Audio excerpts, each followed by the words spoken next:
your body look nice. What do you think about artists like, I know like Drake and your Tory Lanez that take the culture? Are you cool with that or?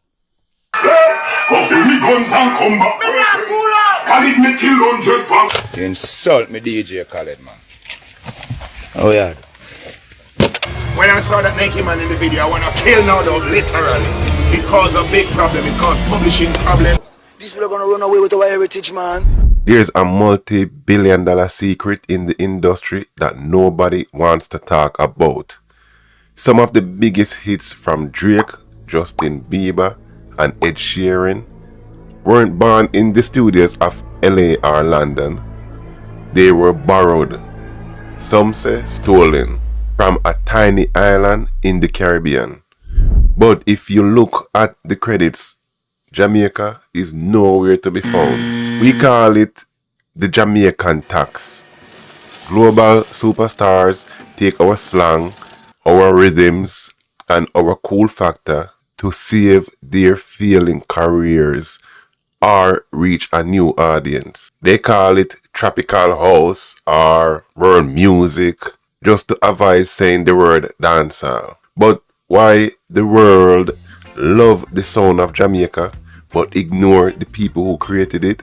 Today we are exposing the kleptomania of the pop world. To understand how we got here, you have to understand the power of Jamaican influence. For a country of less than 3 million people, Jamaica's culture footprint is massive.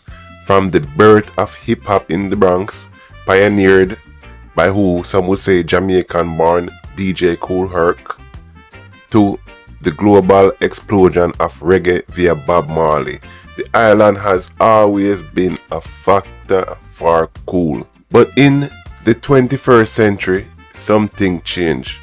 It wasn't just about influence anymore. It became an industry standard to extract from the island. In the early 2000s, we saw Sean Paul and Shaggy dominated the charts. The world saw that dancehall was a gold mine, but instead of signing more Jamaican artists, the industry decided it was easier and cheaper to just give the sound to white or mainstream black American artists. Do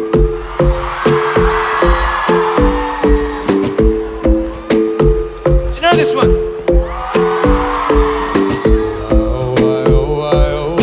Let's talk about the mid-2010s. This was the era of the great dancehall heist.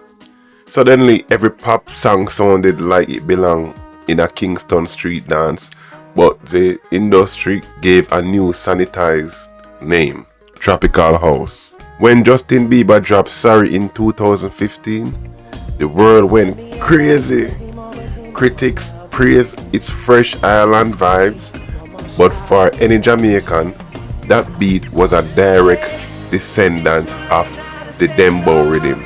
There was no mention of the producers in Jamaica who had been perfecting that sound for decades. Then came the champagne papi, Drake himself. Now, we have to be fair. Drake has always shown love to the Sixes, West Indian community. You're from foreign, but everywhere we go now, we say Jamaica to the blood clot road. Big up Movado, big up the General, Alliance Gully, you don't know, man. Drizzy. But there is a thin line between appreciation and appropriation. When one dance and controller dropped, they became the biggest song in the world. Drake was using Papwa, shouting out Gaza and featuring Popcorn until he wasn't. The controller verse was a turning point. The leaked version featured a full verse from the unruly boss Popcorn, but when the official album views came out, Popcorn was cut. The authentic Jamaican element was used to build the hype, but discarded when it was time to collect the royalties. This is the pattern. Use the culture for the vibe, but keep the ownership in the north. Do you guys remember the case in 2018? Many of you will remember a $300 million lawsuit filed by dancehall artist Flo Rida against pop superstar Miley Cyrus for copyright breaches.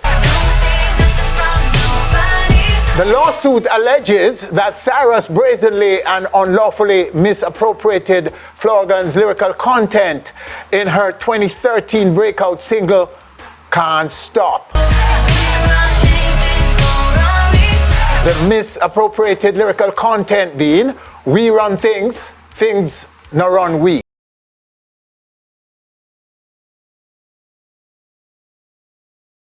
Content is allegedly taken from Flo Rida's 1988 hit single, We Run Things. Even Rihanna, who is Bajan and deeply connected to the culture, faced this.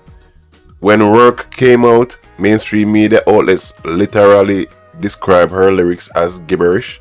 They couldn't even identify patois. They called it tropical because dancehall sounded too urban or aggressive for their advertisers. This isn't just about music, it's about the erasure of identity. The problem isn't that people love the music.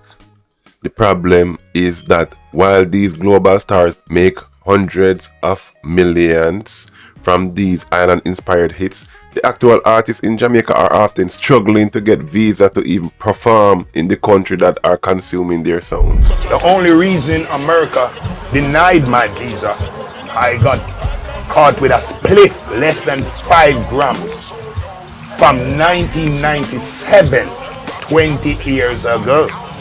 And today, weed is legalized in a few states in America. So, one spliff is not that critical. And people have tremendous, crazy records that traveling today. So I know it's not my one spliff, it's something about me. And I like it. I'm different. I'm unique. I'm not those. Think about Ed Sheeran, Shape of You. It's fundamentally a dancehall track. It's one of the most streamed songs in history. Did it lead to a surge in Jamaican artists getting signed? No, it led to more pop stars asking their producers to make it sound like Ed Sheeran. The source is forgotten. The copy becomes the new original. Sean Paul said it best in a 2016 interview. It is a sore point when artists like Drake or Bieber don't credit where the sound came from. They don't understand the struggle that went into creating the music in the ghettos of Kingston. To them, it's just a seasonal trend. To us, it's our lifeblood. What do you think about artists like, I know like Drake and your Tory Lanez that take the culture? Are you cool with that or? Yeah, I'm cool with it. Of course, we'd love to see the artists pay homage, and definitely we'd love to see them even work with some Jamaican talent in terms of either producers or artists or whatever. But in general, I'm cool with it. It's a good indicator that people are fans of our music. The best form of flattery is imitation, so I'm cool with it. So where do we go from here? We see the same thing in fashion, with high-end brands selling Rasta-inspired collection for thousands of dollars, while the people who created that aesthetics are marginalized. We see in language, with Toronto slang or London slang being 90% Jamaican patois. Now, here's the thing about it, because dancehall has become a major focus in U.S. culture, and everybody's making a dancehall track. Everybody has a sister, grandmama, a uncle, a niece who was born in Jamaica, or they claim wherever they're from is like little Jamaica. Like everybody in Toronto is basically half Jamaican now, okay? Everybody wants to speak patois, and we've seen that the music has been used and kind of influenced by dancehall. Now, Jamaica is the heartbeat of the global pop culture. But it's time the world started paying the bills. Influence without attribution is just a polite word for theft. If you love the rhythm, you have to respect the roots. I want to hear from you. Do you think stars like Drake or Bieber helping Jamaica by bringing the sound to the masses, or are they just culture vultures taking what isn't theirs? Is there a difference between appreciation and appropriation in the music industry? Drop a comment below and let's talk about it. And if you are proud of the vibe Jamaica gives the world, make sure you hit this subscribe button if you have common sense. And welcome to the Yaad Vibes. Until next time, keep the vibes real, one love, and peace. Fire, we can talk about the literal physical fire where you burn just a couple feet down. Our situation there with Khalid go viral. We learned that it was a business issue. Honestly, there's no business issue with burning the plaque with Khalid. I haven't been in the realms of like searching out any business issue. The whole principle about it was that I can't see my name. With this miniature font, I can't see my name, and it was my name that you love so much that had brought you to that stage. So I can't see my name. My name represents Jamaica. It's just that it's spelled Sizzla. It's still Jamaica. Sizzla is still Jamaica. Jamaica is Sizzla. So why is it your name so big and I can't see my name? I'm gonna have problem with my people. My people are gonna say it was that name, the little name that got you the big name.